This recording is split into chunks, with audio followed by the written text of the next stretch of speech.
Everyone, welcome to my channel. स्वागत आप सभी का आपके अपने YouTube channel the study channel में। कैसे हैं दोस्तों? आई होप आप सभी अच्छे होंगे और आपकी पढ़ाई भी अच्छी चल रही होगी। तो शायद आपने मेरा कल वाला वीडियो देखा था, मैंने उसमें क्वेश्चन कराए थे अराउंड 85 क्वेश्चन अभी तक मैंने करा लिया प्राचीन इतिहास का। आज से जो स्टार्ट होगा वो 86 से स्टार्ट होगा। तो 85 क्वेश्चन बहुत होता है प्रैक्टिस के लिए। अगर आपने नहीं देखा है तो वीडियो ज़रूर देखिए। मेरे चैनल पे विजिट कीजिए, द स्टडी चैनल। इस चैनल पर जाइए, आपको प्राचीन भारत से 3-4 वीडियो मिलेंगे और आप उसको ज़रूर देखिएगा। उसमें सब मिला के 85 क्वेश्चन है जो कि आपके एग्जाम के पॉइंट ऑफ व्यू से बहुत इंपॉर्टेंट है। देखिए, आप सोच रहे होंगे कि मैं 20 क्वेश्चन क्यों कराती हूँ। क्योंकि देखिए 20 क्वेश्चन करने से ना आपको वीडियो देखने में आपको बोरिंग सा फील नहीं होगा और आप अच्छे से उसको नोट भी कर सकते हो अगर कर रहे हो तो। और क्योंकि 1 घंटे 2 घंटे का वीडियो आई थिंक बहुत बोरिंग हो जाता है, इस वजह से मैं छोटे छोटे पार्ट में लेकर आ रही हूँ। और मुझे पता है, मैं आशा करती हूँ कि आप सभी को अच्छा भी लगता होगा, आप उसको देखते होंगे और नोट भी कर लेते होंगे। क्योंकि उस पर कम क्वेश्चन होते हैं, कम समय होता है, तो फटाफट से हो जाता है।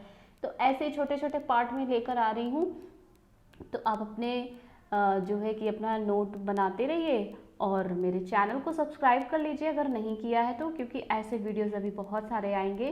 प्राचीन भारत के और भूगोल से क्वेश्चन होंगे, अर्थव्यवस्था से क्वेश्चन होंगे, पर्यावरण से क्वेश्चन होंगे। तो ये आपके लिए बहुत ज़रूरी है, क्योंकि मुझे पता है अभी आप लोग यूपी पुलिस, पेट और बिहार की जो वैकेंसी है उसकी तैयारी कर रहे हैं। और सब एग्ज़ाम में यहाँ से क्वेश्चन पूछा जाता है। किसी आप कह नहीं सकते कि यहाँ से क्वेश्चन मेरे एग्जाम में, मैं जो तैयारी कर रहा हूँ उसमें नहीं आएगा। तो ऐसा बिल्कुल भी नहीं है। यहाँ से क्वेश्चन तो हर एग्जाम में पूछे जाते हैं, मुझे पता है। क्योंकि मैंने भी कई बार एग्ज़ाम दिए हैं कंपटीशन के। और मैंने देखा है कि इसमें लेवल क्या होता है। मतलब जब हम क्वेश्चन पेपर देखते हैं हमें लगता है वो बहुत ईजी है यार, ये तो बहुत ईजी है। फिर जब हम उसको अटैम्प्ट करते हैं ना, फिर जब 2 ऑप्शन बचता है एंड में, और फिर उसमें जब चूज़ करना होता है कौन सा करें, ए होगा कि बी होगा, सी होगा कि डी होगा, इसमें जो कन्फ्यूज़न होती है ना, वहीं पे हम गलत कर देते हैं। तो यही बेसिक क्वेश्चन जो है ना हमारे लिए कई बार घातक बन जाता है। हमें इसी क्वेश्चन के चलते हम डाउन हो जाते हैं। तो आप इसको एकदम भी वो इजी मत लीजिए, ये बहुत ही ज़्यादा इम्पोर्टेंट है। आप सभी को पता है क्योंकि आप सभी पढ़ रहे हैं, आप सभी को पता है, मुझे ज़्यादा समझाने की ज़रूरत नहीं है। तो आप मेरा जो कल वाला वीडियो था उसमें बौद्ध धर्म और जैन धर्म से रिलेटेड क्वेश्चन था। आज के वीडियो में मगध साम्राज्य और मौर्य साम्राज्य से रिलेटेड क्वेश्चन आपको देखने को मिलेगा। तो चलिए बिना टाइम वेस्ट किए स्टार्ट करते वीडियो, और एंड तक देखिएगा ज़रूर, आपको इसमें बहुत इंपॉर्टेंट क्वेश्चन देखने को मिलेंगे। पहला क्वेश्चन है कि हर्यक वंश के किस शासक को कुड़िक कहा जाता है। वेरी इंपॉर्टेंट क्वेश्चन कि हर्यक वंश के किस शासक को कुड़िक कहा जाता है। बिंबिसार, अजातशत्रु, उदयन, महापद्मनंद। तो इसका जो करेक्ट आंसर हो जाएगा वो हो जाएगा ऑप्शन नंबर 2, अजातशत्रु। अजातशत्रु को कुड़िक कहा जाता है। अजातशत्रु किस वंश से रिलेटेड है? तो अजातशत्रु हर्यक वंश से रिलेटेड है। ये किस वंश के शासक हैं? तो ये हर्यक वंश के शासक है। कौन? अजातशत्रु। तो देखिए एक क्वेश्चन से कैसे 2 से 3 क्वेश्चन बन जाते हैं, ये भी चीज़ आपको ध्यान देना है कि किस एंगल से क्वेश्चन आपके एग्जाम में आ सकता है। आइए अगला प्रश्न देख लें। अगला प्रश्न है कि पाटलिपुत्र नगर की स्थापना किसने की? पाटलिपुत्र नगर की स्थापना किसने की? बिंबिसार ने, अजातशत्रु ने, उदयन ने, महापद्मनंद ने। इसका करेक्ट आंसर होगा उदयन ने, ऑप्शन नंबर 3। पाटलिपुत्र नगर की स्थापना उदयन ने किया। नेक्स्ट है, अवंती को मगध साम्राज्य में मिलाने का श्रेय किस शासक को जाता है? अवंती को मगध साम्राज्य में मिलाने का श्रेय किस शासक को जाता है? उदयन, कालाशोक, शिशुनाग, महापद्मनंद। तो इसका जो करेक्ट आंसर होगा वो होगा ऑप्शन नंबर 3, शिशुनाग। अवंती को मगध साम्राज्य में मिलाने का श्रेय किसको जाता है? शिशुनाग को जाता है। नेक्स्ट है कि कालाशोक की राजधानी कहाँ थी? कालाशोक की राजधानी कहाँ थी? वैशाली, राजगृह, चंपा, पाटलिपुत्र। तो कालाशोक की राजधानी थी वैशाली में, option number 1 is the correct answer. Next है, निम्न में से किस शासक को किस शासक को सर्वछत्रांतक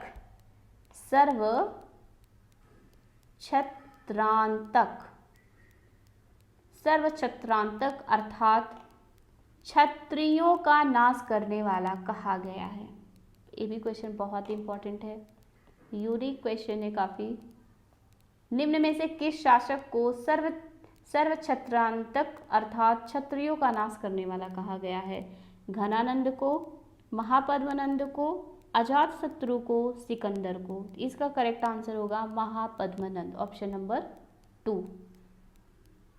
नेक्स्ट है, सिकंदर के आक्रमण के समय मगध का शासक कौन था?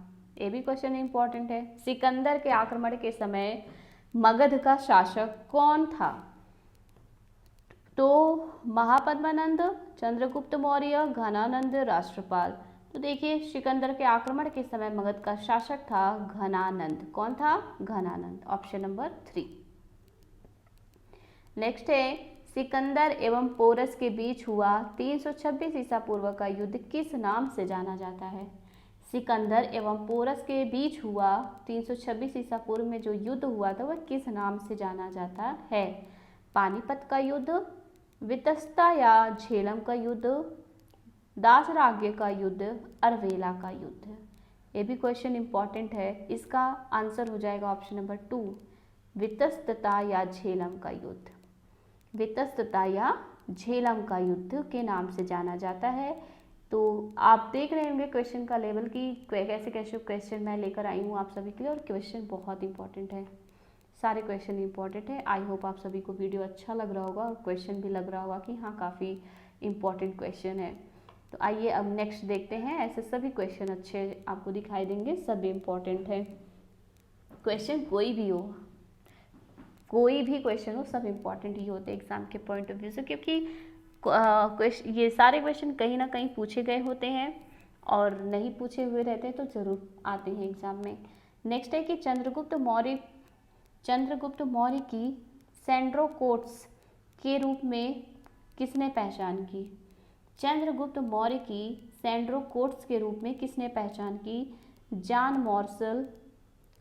Martial, William Jones, James Prinsep, V Smith?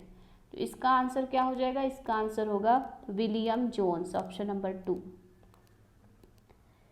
अगला प्रश्न है कि चंद्रगुप्त मौर्य का प्रधानमंत्री कौन था? आप सभी को आई थिंक इसका आंसर पता होगा।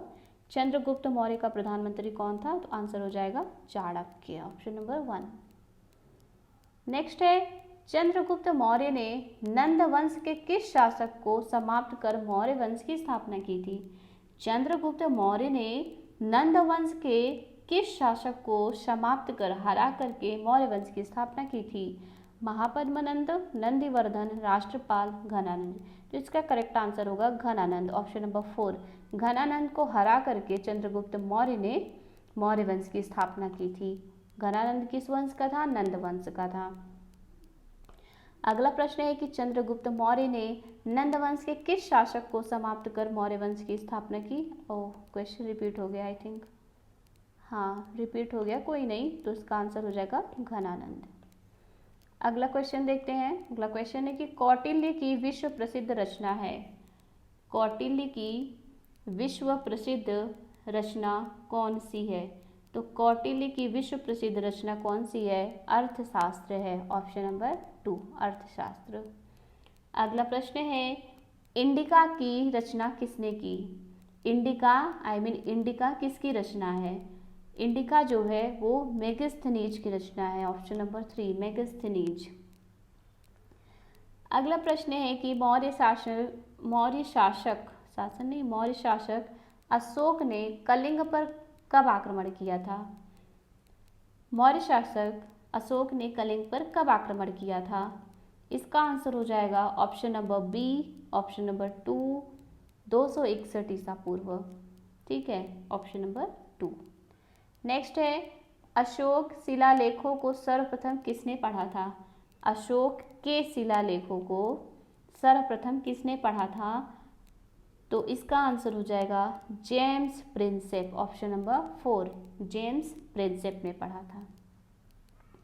नेक्स्ट है कि अशोक के किस शिलालेख में उसकी कलिंग उसकी कलिंग विजय का वर्णन है। अशोक के किस शिलालेख में उसकी कलिंग विजय का वर्णन है? 9वें, 10वें, 11वें, 13वें। तो इसका आंसर होगा 13वें। अशोक के 13वें शिलालेख में उसके कलिंग विजय का वर्णन है। किस शिलालेख में? तो 13वें। बहुत इंपॉर्टेंट क्वेश्चन है ये भी। अगला प्रश्न है कि अशोक का कौन सा अभिलेख दो भाषाओं ग्रीक और अरामेइक में प्राप्त होता है? अशोक का कौन सा अभिलेख दो भाषाओं ग्रीक और अरामेइक में प्राप्त होता है? सरेकुना, शाहबाजगढ़ी, कालसी, रूमिनदेई। तो इसका आंसर होगा सरेकुना, ऑप्शन नंबर 1। सरेकुना जो अभिलेख है अशोक का, वो दो भाषाओं में प्राप्त हुआ है। एक तो ग्रीक भाषा है और दूसरा अरामेइक। नेक्स्ट है कि सांची के स्तूप का निर्माण किसने कराया था?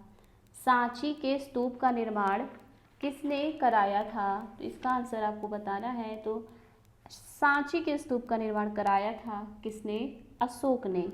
ऑप्शन नंबर 3, अशोक ने कराया था। अगला प्रश्न है कि मेगस्थनीज ने भारतीय समाज का वर्गीकरण कितने भागों में किया है? मेगस्थनीज ने भारतीय समाज का वर्गीकरण कितने भागों में किया है? 4, 5, 6, 7। इसका करेक्ट आंसर हो जाएगा 7। मेगस्थनीज ने भारतीय समाज का वर्गीकरण 7 भागों में किया है। ठीक है, आंसर हो जाएगा 7। नेक्स्ट है कि किस मौर्य शासक ने धम्म का प्रतिपादन किया था? किस मौर्य शासक ने धम्म का प्रतिपादन किया था? चंद्रगुप्त मौर्य, अशोक, दशरथ, कुणाल। तो आंसर होगा अशोक। अशोक ने किया था धम्म का प्रतिपादन। इसमें आपको बताना है कि निम्नलिखित में से कौन सा कथन असत्य है। असत्य ढूंढना है आपको कि कौन सा कथन असत्य है। देखिए, पहला ऑप्शन है कि अशोक ने धर्म के प्रचार के लिए महेंद्र एवं संघमित्रा को श्रीलंका भेजा था। ये तो सही है। चंद्रगुप्त मौर्य की राजधानी पाटलिपुत्र थी। ये भी सही है। सॉरी, अशोक ने नहीं, हाँ, सही है, सही है। चंद्रगुप्त मौर्य की राजधानी पाटलिपुत्र थी। नेक्स्ट है, अशोक के धम्म की परिभाषा राहुलोवाद सूत्र नामक बौद्ध ग्रंथ से ली गई है। उपरोक्त में से कोई नहीं।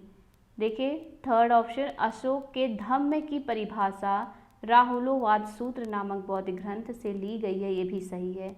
तो उपरोक्त में से कोई नहीं, ये जो आंसर है यही सही आंसर है कि उपरोक्त में से कोई गलत नहीं है, सब सही है। कोई असत्य नहीं है, सब सही है। तो ऑप्शन नंबर 4 इसका सही आंसर होगा। अगला प्रश्न है, मौर्य काल में मौर्य काल में विष्टि किसे कहा जाता था? विष्टि किसे कहा जाता था मौर्य काल में? धार्मिक कर को, सिंचाई कर को, निःशुल्क श्रम को, भू राजस्व को। तो देखिए, मौर्य काल में विष्टि जो है वो निःशुल्क श्रम को कहा जाता था। किसे? निःशुल्क श्रम को। ऑप्शन नंबर 3 इसका है करेक्ट आंसर। नेक्स्ट क्वेश्चन है, निम्नलिखित में से किस शासक ने अश्वमेध यज्ञ कराया था? ये भी प्रश्न बहुत बार पूछा गया है। किस शासक ने अश्वमेध यज्ञ कराया था? अशोक, दशरथ, पुष्यमित्र शुंग, कुणाल। आंसर होगा पुष्यमित्र शुंग। ऑप्शन नंबर 3 इसका सही आंसर होगा। नेक्स्ट है, प्रसिद्ध व्याकरणचार्य पतंजलि किसके समकालीन थे? पतंजलि किसके समकालीन थे? अशोक, पुष्यमित्र शुंग, वसुदेव, कनिष्क। इसका करेक्ट आंसर होगा पुष्यमित्र शुंग। Option number 2। प्रसिद्ध व्याकरणचार्य पतंजलि किसके समकालीन थे? पुष्यमित्र शुंग के। नेक्स्ट है, सीसे के सिक्के किस राजवंश के शासकों ने चलाए थे? सीके के सिक्के किस राजवंश के शासकों ने चलाए थे? शुंग, सातवाहन, कुषाण, गुप्त। तो इसका करेक्ट आंसर क्या हो जाएगा? Option number 2 Satavahana. Option number 2 Satavahana. तो ये रहा आज का वीडियो में। इसमें 110 क्वेश्चन अब तक हो गया है। मैंने 25 क्वेश्चन आज कराए हैं। तो आई होप आप सभी को वीडियो पसंद आया होगा और क्वेश्चन भी आपको अच्छे लगे होंगे, क्योंकि आपको भी इसमें से ज़रूर 2-4 क्वेश्चन एग्ज़ाम में मिले होंगे कि पूछे जा चुके हैं। तो ऐसे क्वेश्चन पूछे जाते हैं प्राचीन भारत से। ये सारे क्वेश्चन बहुत इंपॉर्टेंट हैं, तो आप इसको ज़रूर नोट कर लीजिएगा और अपने दोस्तों को भी शेयर कर दीजिएगा, जिससे कि ये वीडियो उनके पास भी पहुंच सके और वो भी, उनका भी, इससे क्या होगा ना कि किसी का भला ही हो जाएगा। वो भी तैयारी कर रहा होगा, उसको भी क्वेश्चन मिल जाएंगे तो उसकी भी प्रैक्टिस हो जाएगी। तो आप शेयर करने में प्लीज़ कंजूसी मत किया करिए, शेयर कीजिए, लाइक कीजिए और नए हैं तो सब्सक्राइब भी कर लीजिए, जिससे कि आपको आने वाले भी क्वेश्चंस मिलते रहें। अभी प्राचीन भारत से बहुत सारे क्वेश्चन हैं जो कि मैं कराने वाली हूँ, तो आप फटाफट से वीडियो को लाइक कर दीजिए और सब्सक्राइब कर दीजिए। अब मिलते हैं नेक्स्ट वीडियो में। Thank you, bye bye.